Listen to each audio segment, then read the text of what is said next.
had just been on the road for months and months and months traveling, and I had no direction in terms of, Stephanie, travel here, travel there, travel. And I was standing at the gate and they called, last call, and I just did not get on the plane. I couldn't get on the plane. And I remember they were finally they were calling my name because that time they knew. And I just went home and said, I can't do this anymore. So I'm not advising that. My point is that it obviously wasn't that moment. It had been building up. And the opportunity cost of leaving there was nothing I was leaving on the table. Welcome back to the Badass Women in Business. Today's guest is Stephanie Georges, a seasoned executive and strategist who has spent 4 decades leading organizations through disruption, reinvention, and high-stakes transformation, from Wall Street to the C-suite, and now into building the Meraki Dignity Project. Stephanie's story is not just about leadership at scale. It's about what happens when a woman who has spent a lifetime holding everything together finally decides to build something rooted in dignity, purpose, and her own next chapter. Stephanie, we are so honored to have you here. So take us back to the beginning and tell us how your journey brought you to this work today. Well, first of all, thank you for having me, and thanks for giving me the opportunity to have a conversation about my journey and the Meraki journey. So I'm really excited about that.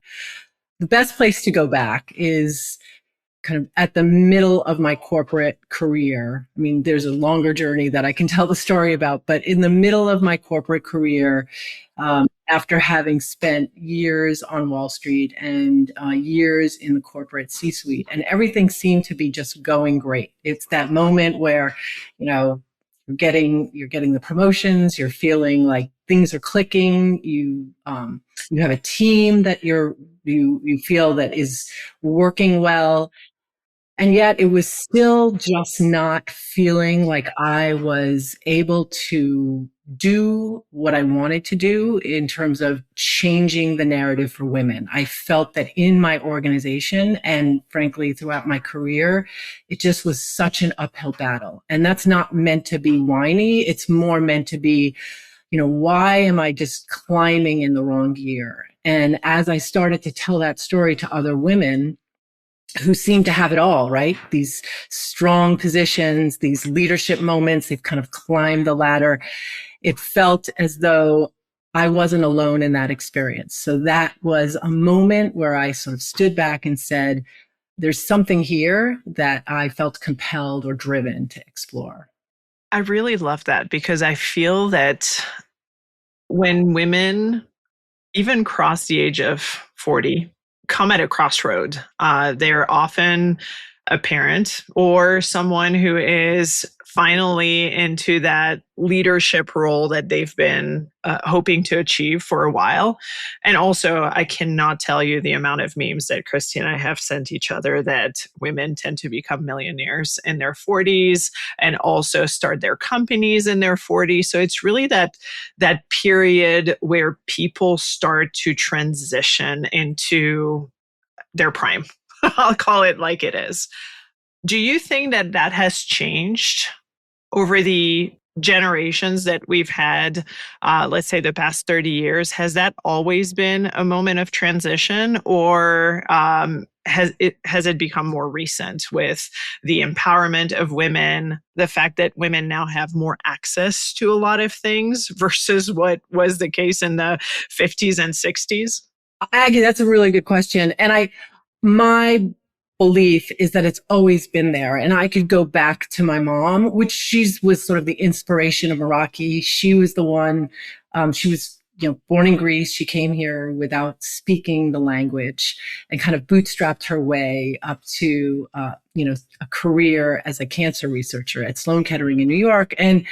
But she really couldn't speak the language. And then she gave up her career to raise children. So and she would, in hindsight, felt that she had a choice. But I felt that she always thought her life needed something more. And when she was raising us as children, and as we were sort of moving on and becoming more independent, that sort of loss, that grief of losing that role. And even if you're not a mother, I think I do know there are scientists that say there's a hormonal aspect for women as they begin menopause or perimenopause, where you actually are craving purpose because your biological body is kind of signaling to you that your life, you're craving something more. So I don't know if that answers your question. I think it's always been there. I think the points that you make, Aggie, sort of suggest that the environment has allowed women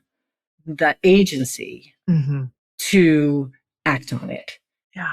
And we can get into whether that's adequate agency. I don't think it is, but I think, to the extent that women are really identify that transition moment, kind of building the confidence to make that pivot and make that transition, there's more access to doing that. More work to be done too. Yeah. And I'm also curious, as we're talking, within the name of the organization that you lead, there is that word dignity. And I want to pause on and ask you, why did you choose that word and how does it connect everything together? Yeah, it's a big word. And interestingly, it's not a controversial word in that I think it unites people, but it's also a word that people have a struggle defining, which intrigued me in itself. So the genesis of thinking about dignity happened early, about a year and a half ago, when I started this exploration, sort of let go of the rope without having another rope to hang on to, and said, I want to figure out a way to support women in navigating life's transitions.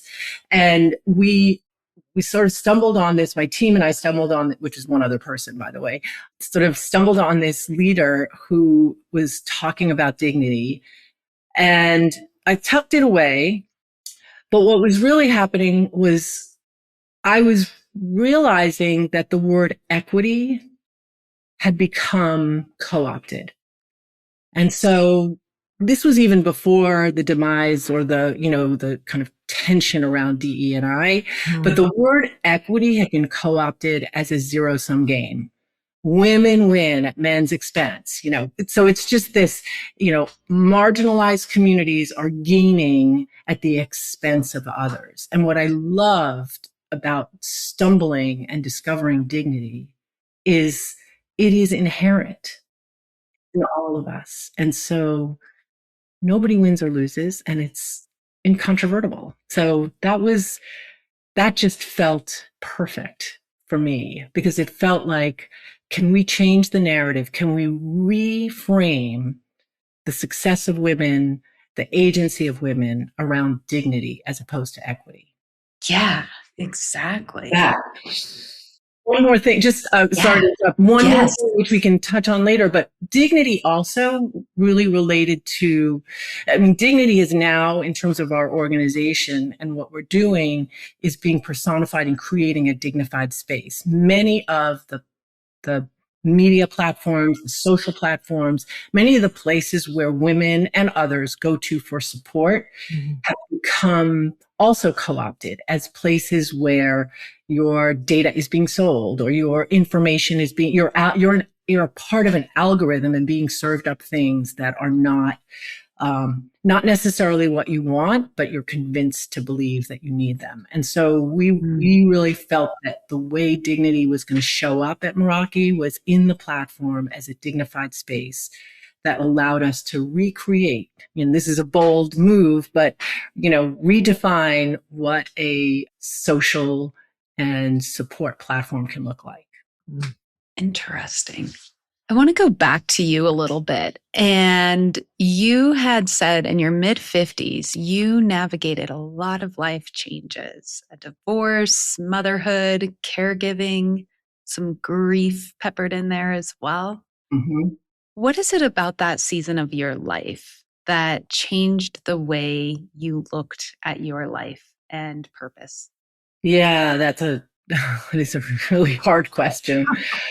Yeah. So I had been married for 20 something years, and it was not a place for me where I felt that whatever I could do was just never enough. And it felt like that was in all aspects of my life. And so I think that was one of those moments where, regardless of, our inability to kind of navigate our personal relationship, it was kind of the side benefit was it was this aha moment where I felt like, wait a minute, I'm not really able to build anything for myself. It's all being torn down. And so that, and I felt like it wasn't just my personal life; it was also my professional life. Sort of every step I took, there was just a higher bar I had to jump through. It was just not quite enough. So that was one aspect that really was a reframe for me. I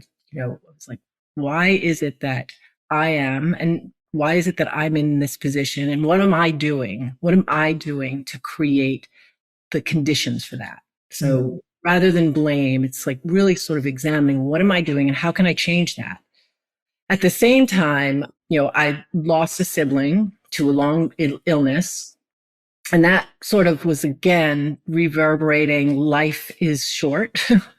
And, I could sit around and wait for someone else to guide me through this, or I could sort of be much more proactive. So I think while it was a tragedy for our family, my family of origin, it was also kind of a gift in the sense of, you know, recognizing how precious time was. And then at the same time, not to sound like it was like a living tragedy or like a Shakespeare play, but my mom was diagnosed with Alzheimer's not much longer and long after that. And so that also kind of reoriented the fragility of life and kind of the stress. In my mind, a lot of the narrative was around how much stress my mom withstood.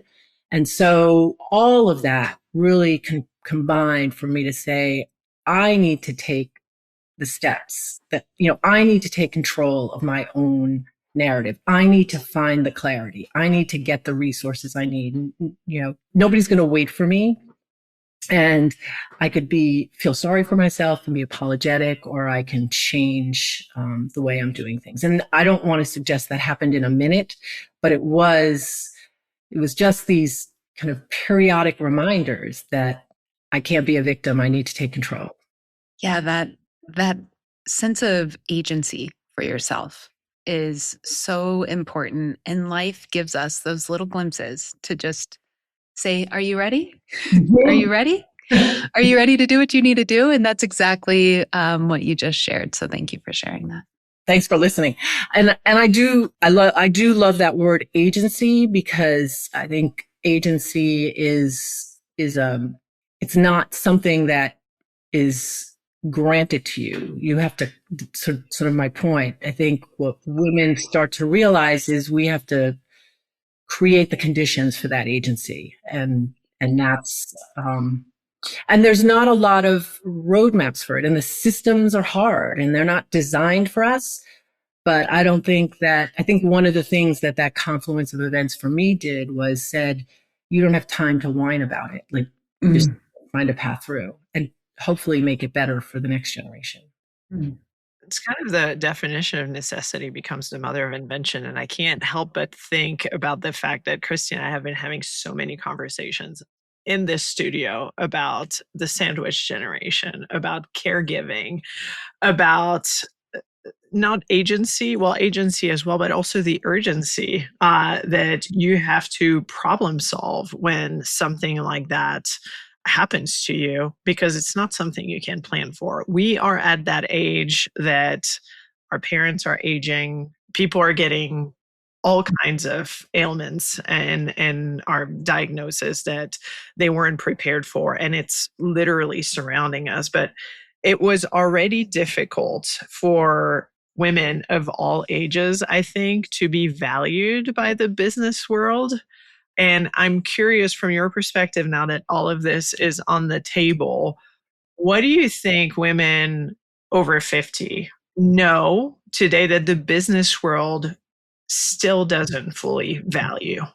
they come with a lot of experience, right? And yet there is this problem of ageism and other things, but they're so powerful. So I'm curious what your take on that is. You just answered the question for me, because I think what women, they may not know, but I think we're beginning to recognize, and this is a lot about what the Meraki Dignity Project is ultimately about, is that women have power. We have an amazing amount of power. And let me define that. We are in the midst of a $38 trillion wealth transfer to women out of a multi-trillion, $98 trillion wealth transfer. The majority is going to women. Can you say it louder? Can you say it louder for everybody? $38 trillion. That's incredible. And that doesn't mean we're wealthier. It just means we have, so it's back to power. Yeah. We have power. Second is that women have been employed in this generation for longer, employed in professional roles. Women have always been employed, but women have been wage earners, and therefore they have their own individual wealth and their own individual sort of agency in terms of being able to know how to work, to be in a workforce. Okay. Third is that women's health in particular is being redefined and recognized. Science is starting to recognize that women's health is different than men's health, and women's, that medicine is, there are distinct aspects. Imagine this, that women are different than men physiologically. And the reason I raise that is that there's an incredible amount of research and development and work, not enough, going to identifying and specifying ways to give women a healthier lifespan rather than just a longer lifespan. Mm-hmm. Women are living longer and they're more educated. So you put all of those, or they are the dominant, over 50% of women are now coming out of college educated. So when you put all of those together, that is an amazing amount of power. And I think that organizations and people serving women haven't quite figured that out. It's starting to become apparent. But if women can begin to coalesce and really identify and share what it is that they need in the way the health system serves them, the financial system serves them, the corporate organizations serve them, because they're such a valued customer, that they can begin to start driving the system change. So that's what I believe that women, if they don't know, should know, and are beginning to realize that they have way more power. And if that's collected, if it becomes collective, it can drive change. That's what I believe. When do we start organizing? Yeah, well, that is, again, not to be shameless here, but one of the one of the reasons why the Meraki Dignity Project is structured as an impact organization, driving social impact, is that we believe that if we can create a safe space, a dignified space for women, where they can get the resources they need to navigate change, that we can serve back to the world the insights that we get, not sell their individual information, but sell the insights. You know what? When women have a caregiving event, they leave the workforce 6 months later. Did you know that? Well, maybe you want to think about the cost of that as an employer and think about how you want to structure your benefits program. Or, clinician, did you know that women change their doctors because they're not getting the type of menopause treatment that they deserve or that they want, or they're being ignored or they feel invisible? Wouldn't a medical system want to know that? Or financial services provider, do you know that after a woman is divorced or widowed from her husband, first thing she does is fire her financial services provider, her broker, or whoever is managing her husband's money, because she wants to give to the community and he wanted to give to the football team.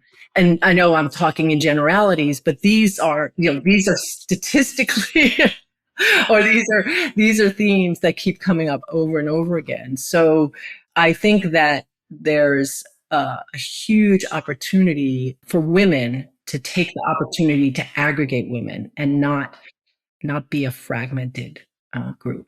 It's music to my ears. I hope it all comes together sooner than later with the change that we are in currently right now and continuing to navigate. I want to talk a little bit about the Meraki Dignity Project. You are also leveraging AI in your platform.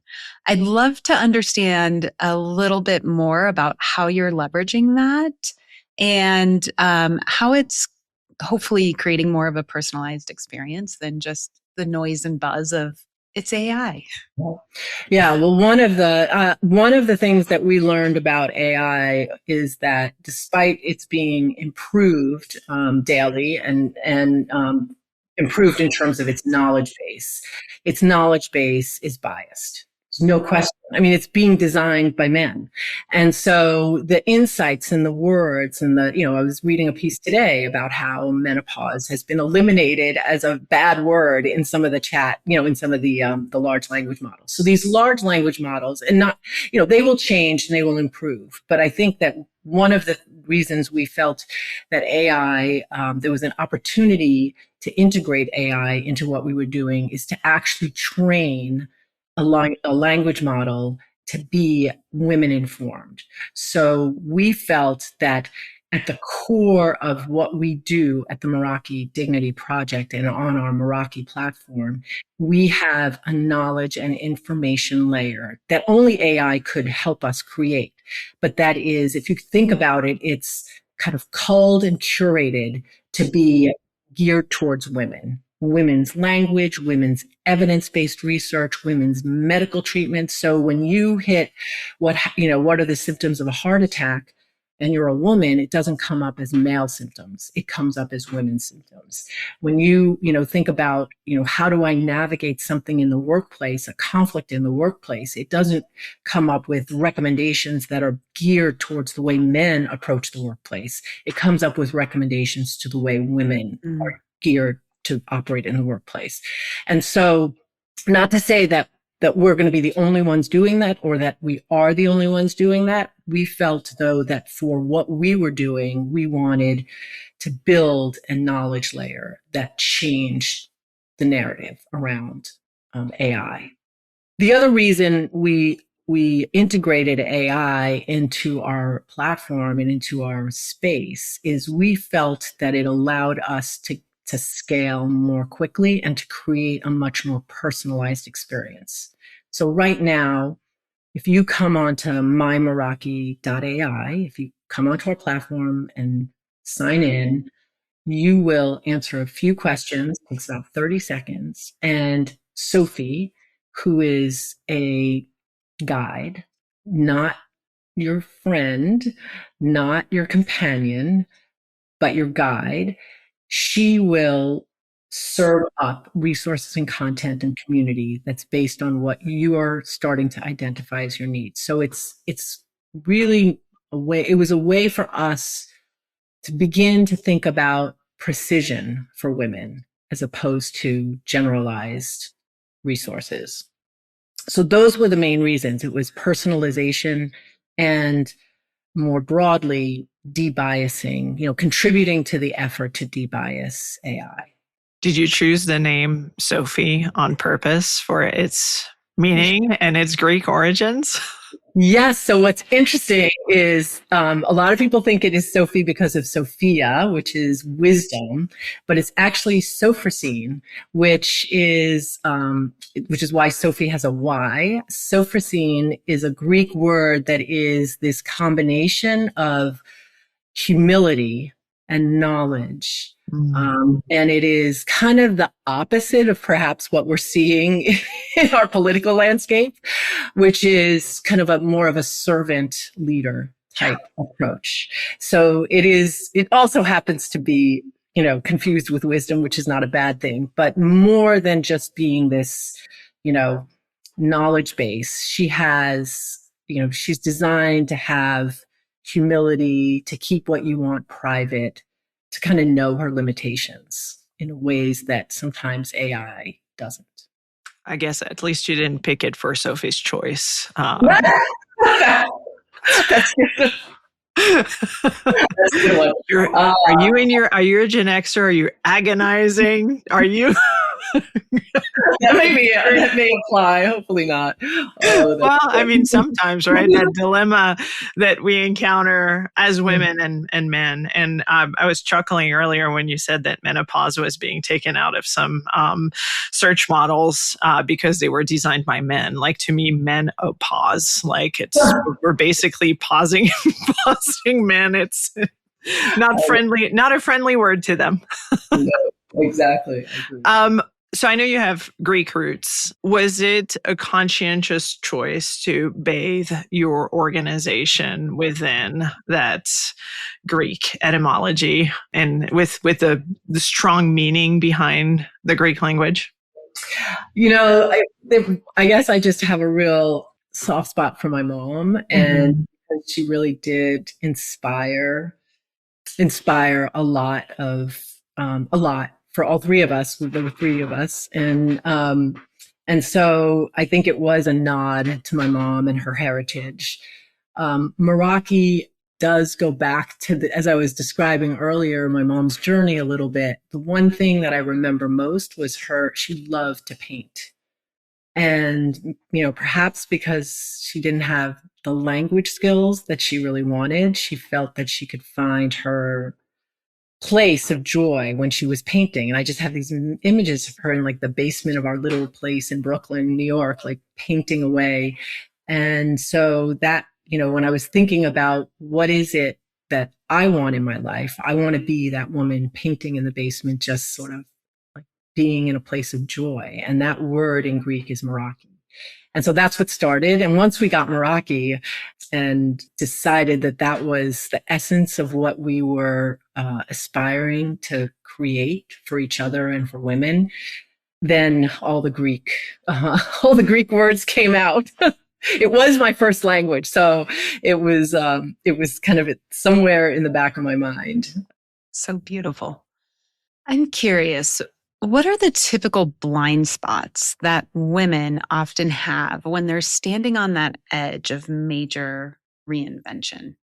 I just had this conversation yesterday with a former mentee. I mean, I stay in touch with a lot of people who I've worked with over the years, and she was talking about going back into the workforce. She had 2 children. She lost her job, and her face was just brimming when she was talking about what she had done. I asked her, what did you love doing? What did you love about your work? And she was describing what she loved, the strategic roles and anyway, it was her specific joy in work.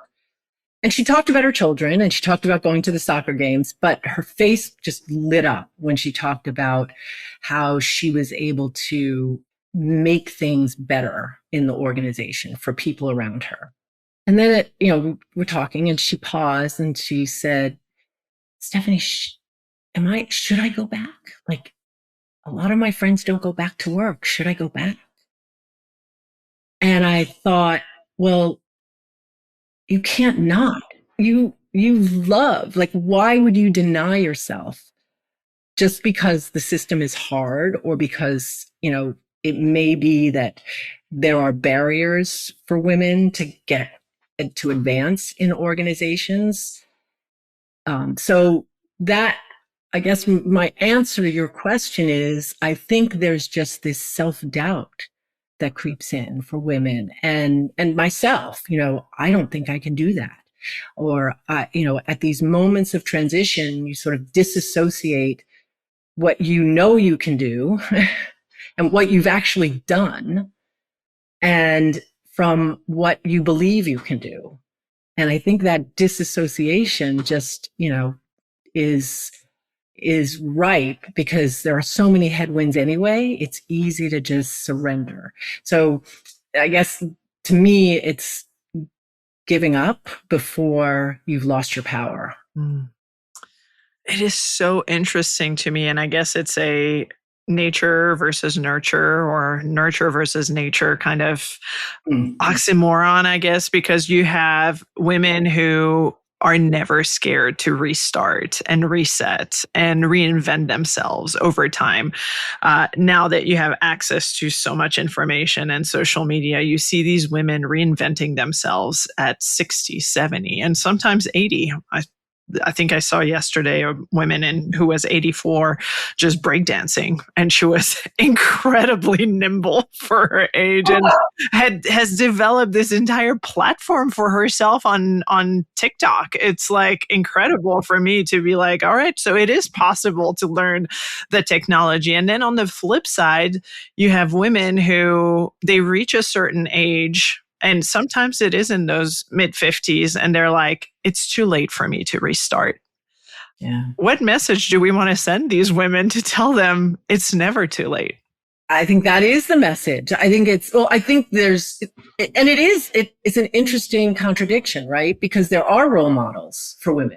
To your point, there are role models, but I think there are these kind of narratives out there, and these kind of constant pushbacks that, well, she can do it, but I can't. Mm-hmm. So I think that sort of breaking things down to little steps is a helpful way. Not to get tactical, but I think that sometimes as women, we become, or I don't even know if it's women, sometimes just as humans, we get overwhelmed and we're like, okay, I'm going to run a marathon. I have to run 5 miles today. Well, maybe you just start with 10 minutes.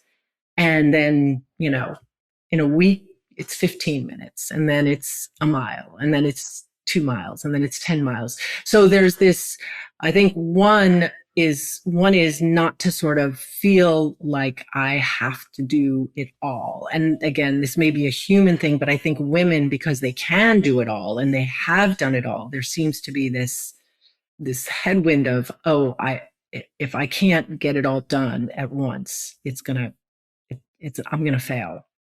So I think being able to create a place where women can, or just a conversation where women can realize that breakdancer didn't get there in 1 minute. I mean, she was taking care of her body. She was exercising. She was, doing a lot of things. And so we as women don't have to feel like a failure if we're not doing something immediately. Yeah. So just breaking it down into small steps and feeling the joy in those accomplishments, those smaller accomplishments.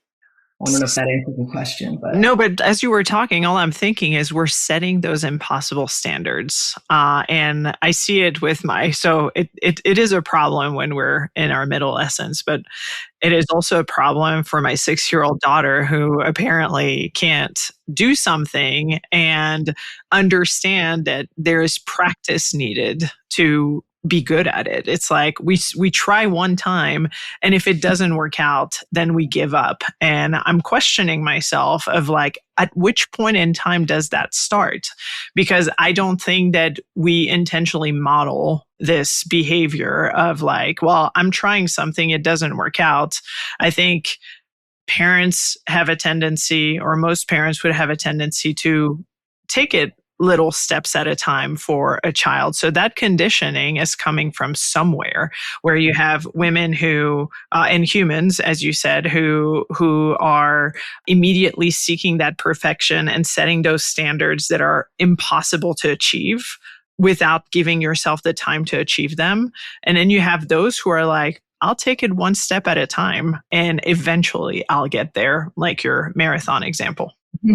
No, and I agree. And I think that there's, to your point, I think that this is back to the social media and the influencer culture that we have. I think that it is getting reinforced with external factors that make it look like perfection is the reality. And so that, I was in conversation with another young college grad who talk about some amazing women out there who are like, she was having a conversation with me about capital structure that I couldn't have possibly had when I was 20 years old. So anyway, but that's an aside.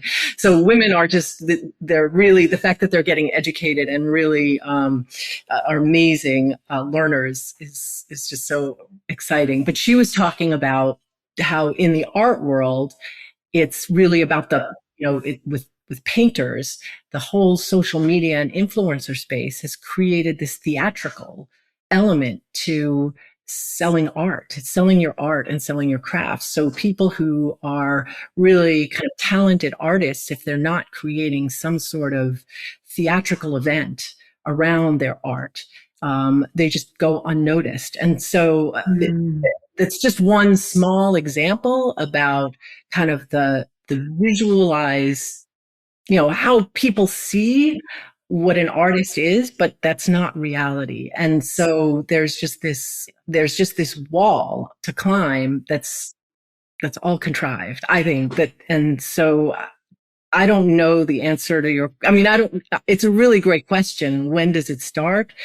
And does it start longer? Because I imagine as a mom, you're not modeling that, or you're cognizant of the fact that you don't want to create, these unrealistic expectations for your daughters or your kids. But it's hard to fend off. Mm-hmm. I want to go back to something you said at the beginning of you didn't really have a next thing. You decided to make a big leap and start this organization. What was the moment that you knew you had to at least take that step and see what the possibilities are? Yeah. I came home from work crying like for the seventh day in a row. And I just, and like, I think I described it earlier. I mean, I was in the C-suite, I was on the leadership team, and it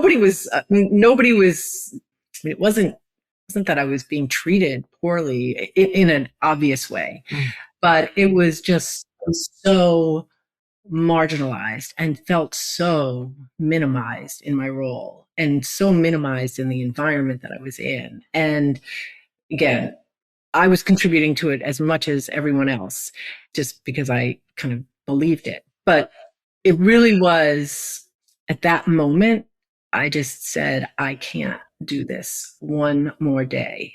And I had that feeling one other time in my career. I had just kind of been on the road for months and months and months traveling. And I had no direction in terms of just go, Stephanie, travel here, travel there, travel. And I was standing at the gate and they called, last call, and I just did not get on the plane. I couldn't get on the plane. And I remember finally they were calling my name because that time they knew. And I just went home and said, I can't do this anymore. So I'm not advising that, but I think that my point is that it obviously wasn't that moment. It had been building up. Mm-hmm. And yeah, I think I felt the opportunity cost of leaving there was nothing I was leaving on the table at that point.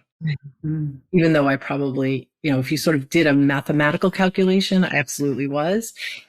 But from a human perspective, there's nothing that could make me feel worse is kind of where and sometimes I think you have to get to that. I'm not suggesting you have to get to that point, but for me, it felt like I wasn't going to take that step.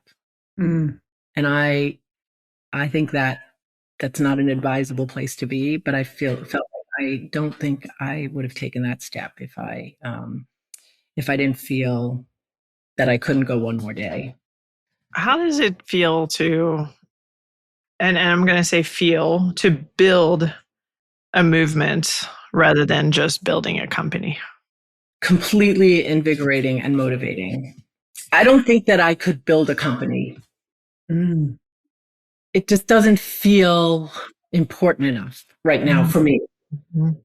So back to this, back to my sort of muddled point about where I was at, I think to sort of step away and move into something new, it had to be deserving. It had to be something deserving of that.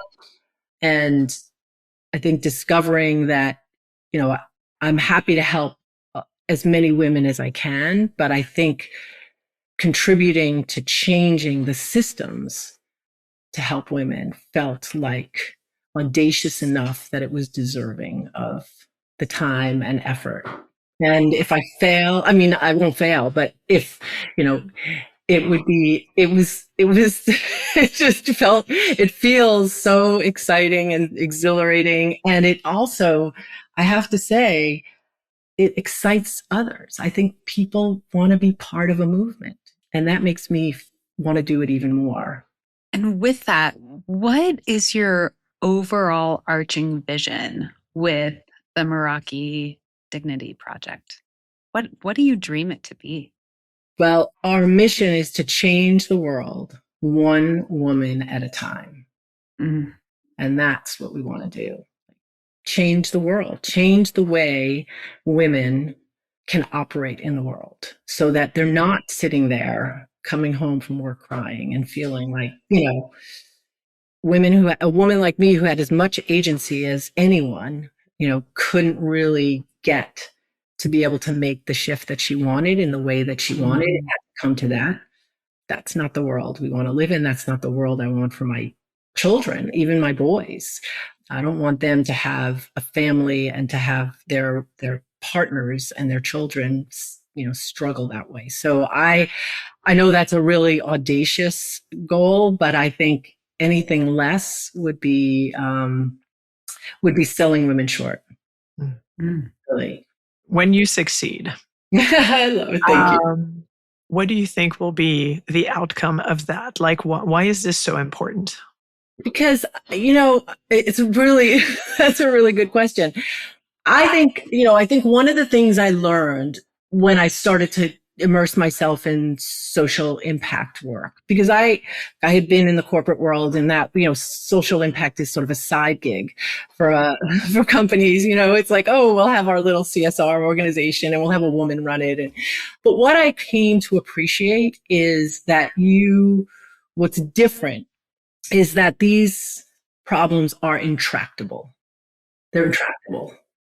And so you cannot measure success in terms of solving the problem. It's just getting closer to solving the problem and just making it better. So I guess, I don't know if that's an answer or not, but I think that if we could look back and say, because women had the resources they needed, and because that gave them the clarity to be able to make the choices that they wanted and make those intentional choices. And we were able to be contributing to that. And that allowed the world to benefit from what women have to offer more wholly. That's a win. Will there be equity in the world the way people have imagined it? That would be ideal. I'm not sure I can get us there. Will there be dignity? I think so. I think that's realistic. Maybe you single-handedly cannot get us there, but I think, again, if we organize together, I think that collective power would get us there ultimately. To achieve equity, we've seen incredible movements, especially in the sports arena, where women had constantly been pushed to the side to the tune of millions of dollars in earnings and recognition, et cetera, et cetera. We're seeing this shift. I just read an article that it's not should we, it's we should and we will invest in women in that arena. And Christy and I have seen over the last maybe 5 years that it's also starting to change a little bit in the business space as well, to where more women are starting businesses, more women are starting to formulate those larger visions that they weren't able to formulate in the past because they couldn't see the light at the end of the tunnel now. And I grant it as well to social media, which has the good, the bad, and the ugly. But social media has allowed women to see other women be successful. And that has also opened the door for them to be like, that could be me too. I agree. I think it is fair to sort of see both sides of social media, because it does kind of give you gives you a glimpse into the possible. And even though it may be sometimes sort of insurmountable in your own eyes. I also think that I would add that AI is leveling the playing field. And I do think the narrative around women engaging in AI, I know there's been some controversy around that. And I'm not suggesting women have to, but one of the things that we like about our platform, I know, Christy, you had asked that earlier, is that if women have been on it, they're like, wow, this is AI that I can trust. We feel like it's a safe space. Oh, I'm learning how to use AI in a way that I didn't imagine that I could. And so I think AI is a way for women to accelerate their access to creating solutions for themselves. And I think the wealth is, wealth in aggregate, the wealth transfer. Women will invest in things that they relate to. Mm-hmm. So if more women have money to invest, they will support things that are proximate to them just because it's relatable. I mean, look at Melinda French. Just this past week or, just recently sort of identifying menopause as an area where she was going to put an extra amount of money to support. I think part of her narrative was, I'm in it. It sucks. We got to fix it. So anyway, I think, and I do think your point about power is important to come back to that because we have been fragmented. Mm. And I think one of the hardest parts of seeing all of these great organizations supporting women is that there are thousands of them. And if we can just somehow connect ourselves and create a coalition as opposed to, just try to solve it all ourselves, a solution. That would be answering the internal question of cooperation versus competition, because we are still in that stage that I think that, women have a tendency to do it more than men, or maybe not. Maybe I'll contradict myself, but we live in such a space of not abundance, but like scarcity, to where there's not enough for everyone, that we have the tendency to be like, I have to get there first, or I have to get there in a better way, because otherwise I'm not going to absorb the people that I'm trying to reach, versus really working together and creating those collective resources for women to benefit from everybody, because everybody has their special sauce at the end of the day. But if all the sauces are mixed together, could either be completely disgusting, but it could also be like a really good recipe for success. I hear you. And I don't know why that, I think you kind of explained why that is, but it is sort of a shame because that's really not even, there's room for everyone. There's room for everyone. There is.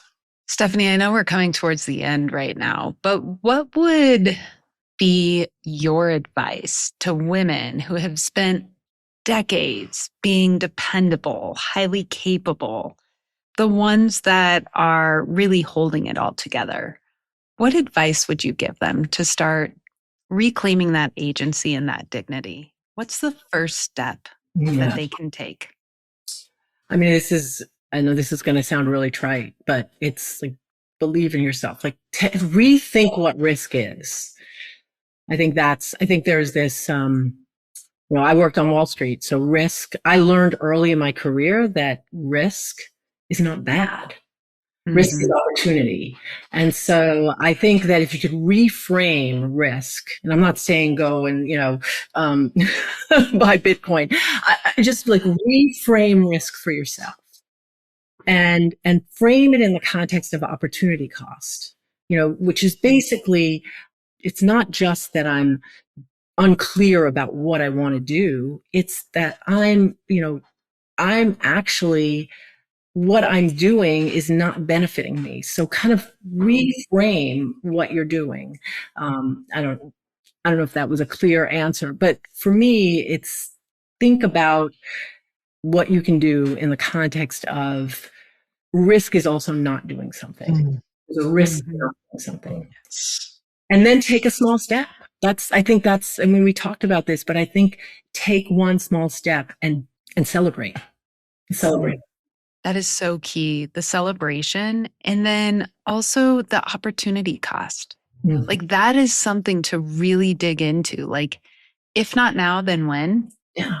And if not when, then is it ever? And you are the only person that is stopping you from taking that first small step that you're talking about. No one else is going to come to you and say, today's the day. You should go start that idea. I mean, you have to do it, and you have to believe in it and believe in yourself enough that you can take that first step. I agree. And I mean, I know we're at closing our time, but you really brought something to me that I think is important that I'd like to share. I think there is this, when you're open, there is this flow that happens, that things start to appear. I found that in this project. I've never built my own company. I've always been in functional roles inside of organizations. And when I was in Wall Street, I was advising people. I wasn't doing anything. So I have no right on a piece of paper to start up a company or a movement for that matter. And yet what I found is at every turn, and especially when I'm just about ready to give up, my partner's really supportive, but he's not going to say, keep going, because I have to have that. But something happens, like a door opens, and it's almost magical. And sometimes I don't even know the door is open, but if I'm open to it, I like, all right, I'm going to have that conversation. There's a reason this woman came back into my life, or there's this reason this person responded to my text. It could be the littlest thing. So I think it is not just taking that step, but you prompted this. You got me going off on it. But I do think when you're open to the possibilities and not fighting it, these little things appear. And whether it's whatever you want to believe, karma, whatever, it's sort of taking those opportunities, and then you take the next step and the next step. Yes. Synchronicity is real. Synchronicity is real. It absolutely is. Stephanie, it's been a pleasure. Really, really enjoyed this conversation. I'll speak for both Christy and myself to say that we really look forward to seeing the Meraki Dignity Project just take over the world and help us organize as women in our adolescence so we can take over it. And also, it's been a pleasure getting to know you. Same here. Really enjoyed it. And, join the movement, join the cult. Yes. Don't Aggie's been wanting to start a cult for a long time now. So you just triggered her invitation. I love it. That's a negative word, and that's so powerful. I'm with you.